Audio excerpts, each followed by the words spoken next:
जय हिंद दोस्तों, कैसे हैं आप सब। आज हम बिहार के नालंदा जिले में स्थित राजगीर की बात करने जा रहे हैं। दोस्तों, यदि आप राजगीर जाने की योजना बना रहे हैं तो ये वीडियो आप लोगों के लिए काफी यूजफुल होने वाली है दोस्तों, क्योंकि आज की इस वीडियो पे मैं आपको बताने वाला हूं कि आपको राजगीर कैसे पहुंचना है, राजगीर में हमको कहां पे ठहरने की व्यवस्था मिलेगी, राजगीर में हमको खाने पीने की क्या बंदोबस्त है, राजगीर में हमको कितने दिन का ट्रिप बनानी चाहिए, साथ ही साथ राजगीर में कौन सा बेस्ट टाइम होता है हमको विजिट करने के लिए, राजगीर के कैसे हमको लोकल साइट सीइंग करने हैं, राजगीर के हमको सबसे फेमस वहां के ग्लास ब्रिज को हमको कैसे एक्सप्लोर करना है, कैसे उसकी टिकट मिलेगी, हर एक छोटी और बड़ी इंफॉर्मेशन आज की इस वीडियो पे मैं आपको देने वाला हूं। और वीडियो के लास्ट में दोस्तों ये भी जानेंगे कि राजगीर यात्रा को करने के लिए आपको एक व्यक्ति का कुल खर्चा कितना लग जाएगा। तो दोस्तों बनी रहेगी हमारी वीडियो में, एक एक करके सारी बातों को मैं विस्तार पूर्वक वर्णन करूंगा, जिससे आपको इस राजगीर यात्रा को करने के लिए काफी सहूलियत मिले और आपका कुल खर्चा भी कम आए। तो चलिए बिना विलंब के हम वीडियो को आरंभ करते हैं और सबसे पहली बात करते हैं कि हमको राजगीर कैसे पहुंचना है। दोस्तों राजगीर पहुंचने के लिए बेसिकली आपके पास तीन मेजर ऑप्शन आते हैं। पहले ऑप्शन की अगर मैं बात करूं दोस्तों, वो है आपका बाई ट्रेन का। दोस्तों यदि आप ट्रेन से आना चाहते हैं तो जो राजगीर का नजदीकी रेलवे स्टेशन है वो राजगीर में ही स्थित है, लेकिन राजगीर में दोस्तों ज्यादा प्रमुख ट्रेनों का परिचालन यहाँ पे नहीं होता। यहाँ पे एक दो छोटी ट्रेनें या फिर लोकल ट्रेनें आती हैं। तो अगर आपको राजगीर तक के लिए डायरेक्ट ट्रेन मिल जा रही तो वेल एंड गुड, अदरवाइज आप चाहें तो बड़े मेजर स्टेशन पे भी आके आप कनेक्टिंग ट्रेन पकड़ के राजगीर आ सकते हैं। अगर बड़ी मेजर स्टेशन की बात करूं तो वो है दोस्तों यहाँ का गया जंक्शन। आप गया जंक्शन आ जाइए और गया से आप कनेक्टिंग ट्रेन पकड़ के आप राजगीर पहुंच सकते हैं, या फिर गया से बाई रोड जर्नी तय करके 60 किलोमीटर के द्वारा आप बस के माध्यम से भी आप राजगीर डायरेक्टली पहुंच सकते हैं। वही अगर मैं दूसरे मेजर रेलवे स्टेशन की बात करूं, वो है दोस्तों यहाँ पे बख्तियारपुर रेलवे स्टेशन। तो बख्तियारपुर भी उतर जाइए और बख्तियारपुर से दोस्तों आपकी राजगीर की जो दूरी पड़ती है वो लगभग आपकी 50 से 52 किलोमीटर की दूरी पड़ती है, और आप बाई ट्रेन के माध्यम से या फिर डायरेक्टली बस के माध्यम से आप यहाँ पे राजगीर पहुंच सकते हैं। तो ये ऑप्शन थे दोस्तों कि हमको बाई ट्रेन के माध्यम से राजगीर कैसे पहुंचना है। चलिए दोस्तों बढ़ते हैं हम दूसरे ऑप्शन की, वो है आपका फ्लाइट का। तो यदि आप फ्लाइट से आना चाहते हैं तो यहाँ का जो निकटतम एयरपोर्ट है वो है दोस्तों यहाँ का गया एयरपोर्ट, जो कि बोध गया में स्थित है। गया एयरपोर्ट से अगर राजगीर के डिस्टेंस की बात की जाए तो लगभग 70 किलोमीटर की पड़ जाती है, जो कि आप बस के माध्यम से या फिर टैक्सी के द्वारा भी आप राजगीर पहुंच सकते हैं। वही अगर गया तक के लिए डायरेक्ट फ्लाइट आपको नहीं मिलती है तो आप इंटरनेशनल एयरपोर्ट यानी कि पटना एयरपोर्ट आ सकते हैं, और पटना एयरपोर्ट से 110 किलोमीटर की दूरी तय करके आप राजगीर पहुंच सकते हैं। चलिए दोस्तों बात करते हैं हम लास्ट और अंतिम ऑप्शन की, वो है आपका बस का। दोस्तों राजगीर में ही यहाँ पे बस अड्डा बना हुआ है, जो कि गवर्नमेंट के द्वारा ये संचालित किया जाता है। राजगीर के बस डिपो में आने के लिए आपको ढेर सारी पटना गया या फिर लखीसराय, हर एक बड़े बड़े शहरों, बड़े बड़े प्रमुख सिटी से आपको डायरेक्ट कनेक्टिविटी देखने को मिल जाएगी बस की भी, और बस के माध्यम से आप राजगीर पहुंच सकते हैं। तो ये बातें थी दोस्तों कि हमको राजगीर कैसे पहुंचना है। चलिए दोस्तों बात करते हैं कि हम राजगीर पहुंच चुके हैं, अब हमको राजगीर में कहाँ पे अपना होटल एकोमोडेशन बनाना चाहिए। दोस्तों राजगीर में अगर होटल एकोमोडेशन की बात की जाए तो बस स्टैंड के ठीक अपोजिट साइड में, यानी कि सामने बस स्टैंड और इस साइड में आपको ढेर सारे यहाँ पे होटल्स देखने को मिलेंगे, जिसको मेन मार्केट एरिया भी बोला जाता है। कॉस्ट की अगर बात की जाए दोस्तों तो नॉन एसी रूम दोस्तों आपको 500-600 रुपए में मिल जाएंगे। वही अगर आप एसी रूम लेते हैं तो 800-1000 रुपए में भी आपको यहाँ पे अच्छे होटल्स, एक नॉर्मल डीलक्स कैटेगरी का होटल देखने को मिल जाएगा। तो इस तरीके से आप अपने होटल की बंदोबस्त कर सकते हैं। इसी के साथ ही साथ बात की जाए कि हमको खाने पीने की क्या बंदोबस्त मिलेगी राजगीर में। दोस्तों राजगीर में आपको वेज साथ ही साथ नॉन वेज दोनों यहाँ पे आपको होटल्स देखने को मिल जाएंगे। शाकाहारी है तो शाकाहारी, मांसाहारी है तो मांसाहारी, दोनों यहाँ पे ऑप्शन अवेलेबल है जाएंगे। भरपेट खाना आपको यहाँ पे लगभग 100 रुपए की थाली मिल जाएगी और आप यहाँ पे भोजन ग्रहण कर सकते हैं। तो ये बातें थी दोस्तों कि हमको राजगीर में कैसे पहुंचना है और हमको कहाँ स्टे बनाना है। चलिए बात करते हैं कि अब हमको राजगीर में कौन कौन से हमारे दर्शन स्थल करने हैं और हमको कितने दिन के लिए ट्रिप बनानी चाहिए, हम उसकी भी अब जिक्र करते हैं। दोस्तों राजगीर के बस स्टैंड से लगभग 2 किलोमीटर की दूरी पर स्थित ये जापानीज टेम्पल, यहाँ पे आप एंट्री करेंगे। सबसे पहले यहाँ पे आपको एक लॉर्ड बुद्धा जी की स्टैचू देखने को मिलेगी। यहाँ पे आप इनको प्रणाम करके आप अंदर मंदिर में प्रवेश करेंगे। काफी खूबसूरत है ये सफेद कलर का ये संगमरमर की मंदिर। यहाँ पे आप जैसे प्रवेश करेंगे तो यहाँ पे आपको मेडिटेशन हॉल मिलेगा, तो आप वहां पे अगर कुछ समय मेडिटेशन करना चाहते हैं वो भी कर सकते हैं। यहाँ पे दर्शन कीजिए, दर्शन करके आप इस जापानीज टेम्पल से बाहर आके आप प्रस्थान करिए अपने अगले साइड सीनिंग की तरफ, जो कि रहेगा दोस्तों आपका वीरायतन। वीरायतन में दोस्तों जैसे आप प्रवेश करेंगे, वीरायतन क्या चीजें हैं आगे मैं भी आपको दिखाऊंगा और बताऊंगा। वीरायतन में जैसे आप प्रवेश करेंगे सर्वप्रथम यहाँ पे आपको 50 रुपए की एंट्री टिकट लेनी पड़ेगी।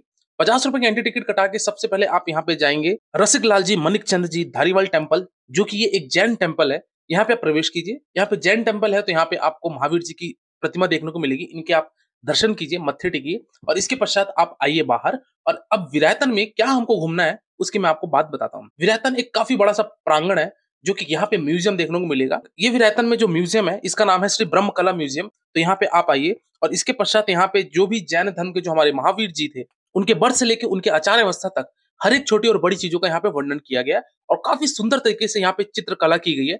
काफी अच्छी तरीके से यहाँ पे मॉडल के थ्रू आपको दिखाया गया है, लाइटनिंग करके ऐसी वर्चुअल विजुअलाइजेशन यहाँ पे आपको देखने को मिलेगी। ऐसे लगेगा कि ये रियलिटी में ही सारी चीजें यहाँ पे अभी भी मौजूद है। तो इस तरीके से आप यहाँ पे आएंगे, यहाँ पे कुछ समय एक्सप्लोर कीजिए। लगभग आपको यहाँ पे दोस्तों आधे घंटे से 45 मिनट का सफर जरूर लगेगा इस पूरे म्यूजियम को घूमने के लिए।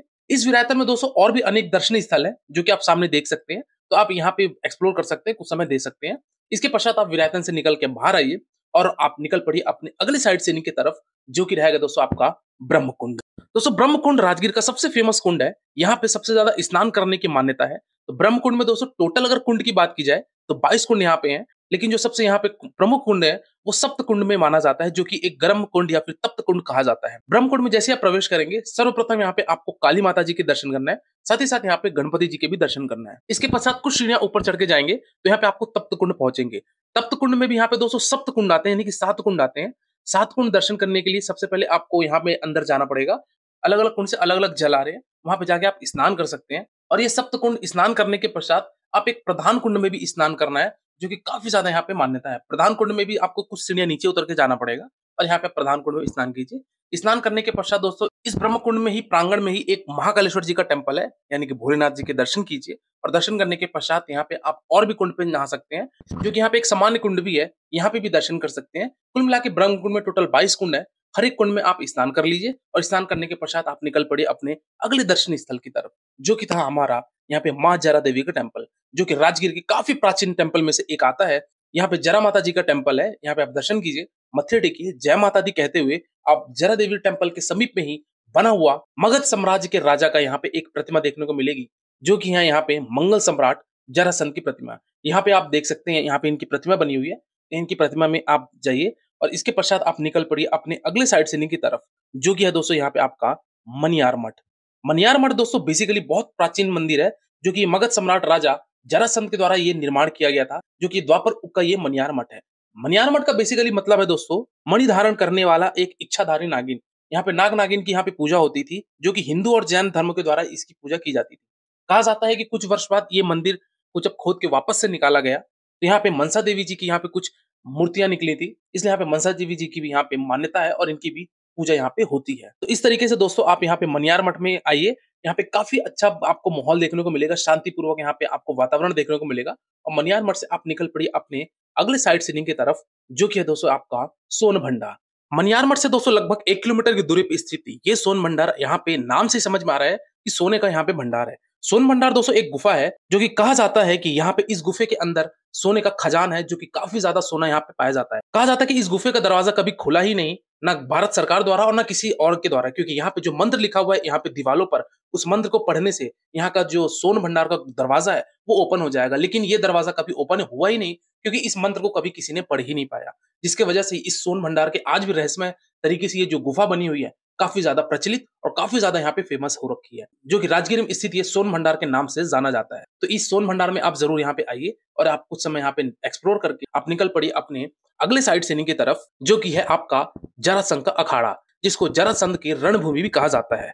दोस्तों जरासंध का यहाँ पे अखाड़ा, जैसा कि आपको मालूम होगा कि महाभारत युग पे भीम और मगध के राजा यानी कि जरासंध की यहाँ पे युद्ध होती है। 28 दिनों तक निरंतर रूप से यहाँ पे युद्ध होने के पश्चात जरासंध अपने प्राण त्याग देता है, भीम के द्वारा मारा जाता है। तो ये वही अखाड़ा है जहाँ पे राजगीर के इस जरासंध अखाड़े के नाम से जाना जाता है। और यहाँ पे आप आइए, एक चौकोन भुजा में यहाँ पे बना हुआ एक चबूतरा है, जहाँ पे आपको अंदर जाने की तो परमिशन नहीं है, लेकिन आप यहाँ बाहर भी रह के आप यहाँ पे उस समय विजिट करके आप निकल पड़िए अपने अगले साइड सीनिंग की तरफ, जो कि यहाँ का आता है विश्व शांति स्तूप। राजगीर का सबसे फेमस यहाँ पे विश्व शांति स्तूप, जिसको वर्ल्ड पीस पगोड़ा के नाम से भी जाना जाता है। इस विश्व शांति स्तूप में जाने के लिए दोस्तों आपको किसी भी तरीके की ई रिक्शा या फिर ऑटो रिक्शा जाने नहीं दिया जाता। यहाँ पे दोस्तों आपको जो राजगीर जू सफारी है वहां तक आपको ऑटो या ई रिक्शा छोड़ेगा। इसके पश्चात यहाँ पे आपको टांगा लेना पड़ेगा, जिसको बैला गाड़ी बोलते हैं। यहाँ पे आपको बैला गाड़ी के थ्रू ही वहां पे जाना पड़ेगा। बैला गाड़ी दोस्तों आपको 50 रुपए लेता है एक व्यक्ति का जाने का, और 50 रुपए आपको रिटर्न भी लेगा। अब यहाँ पे तांगा लेकर आप डायरेक्टली पहुंच सकते हैं इस पीस पकौड़ा के मेन एंट्री गेट पर। यहाँ पे विश्व शांति स्तूप में जाने के लिए आपके पास दोस्तों 2 ऑप्शन आते हैं। एक ऑप्शन तो है दोस्तों, या तो आप पैदल चले जाइए, या फिर दूसरा ऑप्शन है आप दोस्तों यहाँ पे रोपवे के थ्रू चले जाइए। पैदल जाएंगे दोस्तों तो काफी ज्यादा यहाँ पे खड़ी चढ़ाई है, कहते हैं कि 700 से 800 सीढ़ियां हैं, जो कि आपको काफी ज्यादा थकान हो जाएगी। तो बेहतर है कि यहाँ पे रोपवे ले लीजिए, जिसको उड़न खटोला के नाम से जाना जाता है। रोपवे की अगर किराए की बात की जाए दोस्तों, तो यहाँ पे दोस्तों आपका ₹120 की टिकट होती है, आने और जाने की। रोपवे में थोड़ी-सी यहाँ पे आपको मशक्कत करनी पड़ेगी क्योंकि यहाँ पे लाइन काफ़ी ज़्यादा रहती है। लाइन में लगिए आप, उसके बाद आपको रोपवे का नंबर आएगा। रोपवे से आप उड़न खटोला में बैठिए। खटोले में यानी कि एक केबिन में दोस्तों 6 लोगों को बैठाया जाता है और इस तरीके से आप लगभग 5 से 6 मिनट की अपनी यात्रा करते हुए आप फाइनली ऊपर पहुँचेंगे विश्व शांति स्तूप के मेन कैंपस एरिया पे, जहाँ पे रोपवे उतारता है। वहाँ रोपवे से उतरने के बाद आपको दोस्तों कुछ सीढ़ियाँ चढ़ के ऊपर चढ़ना पड़ेगा, जो कि लगभग 200 से 300 मीटर के आस-पास आपका ये पड़ेगा और यहाँ पहुँचने के पश्चात आप यहाँ से देखेंगे तो काफ़ी बड़ा-सा ये आपको विश्व शांति स्तूप यानी कि पीस पगोड़ा का यहाँ पे आपको दृश्य देखने को मिलेगा। इस पीस पगोड़ा में दोस्तों यानी कि इस विश्व शांति स्तूप में आपको परिक्रमा करने की भी यहाँ पे प्रथा है, तो आप यहाँ पे परिक्रमा कीजिए और परिक्रमा करने के पश्चात दोस्तों यहाँ से आपको पूरे राजगीर का एक बेहद खूबसूरत नज़ारा देखने को मिलेगा, जो कि काफ़ी ज़्यादा अच्छा अनोखा दृश्य आपको देखने को मिलेगा। तो आप यहाँ पे भी आइए और इसके पश्चात दोस्तों यहीं समीप में बना हुआ एक और टेम्पल है, जो कि बौद्ध टेम्पल के नाम से जाना जाता है। तो इस टेम्पल में भी जाइए और यहाँ पे भी मत्थे टेकिए, दर्शन कीजिए।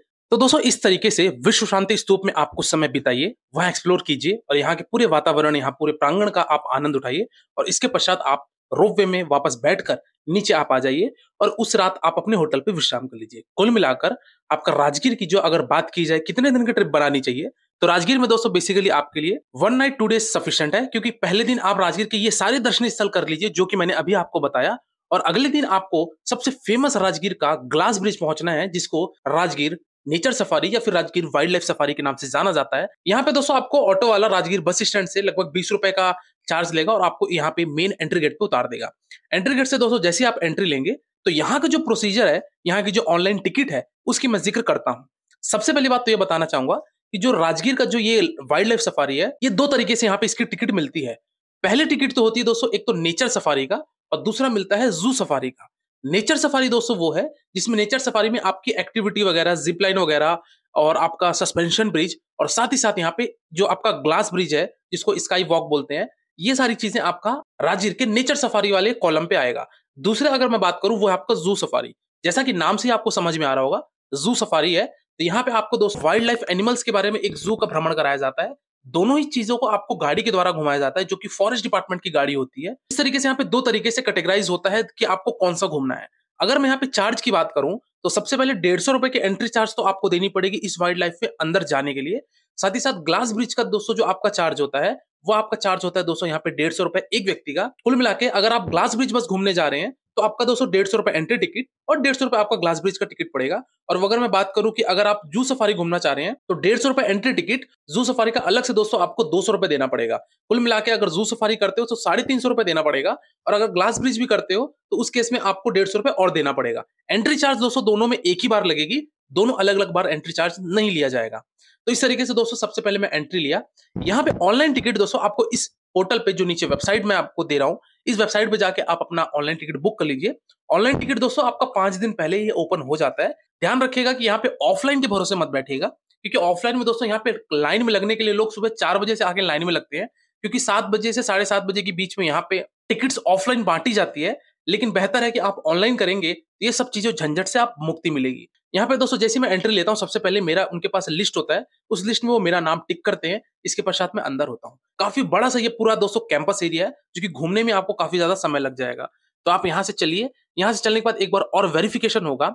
वेरिफिकेशन दोस्तों यहाँ पे आधार कार्ड रखना आपको अनिवार्य है, चाहे आप ऑफलाइन टिकट लीजिए, चाहे आप ऑनलाइन टिकट लीजिए। आधार कार्ड आपको मस्ट मैंडेटरी है कि कैरी करना है।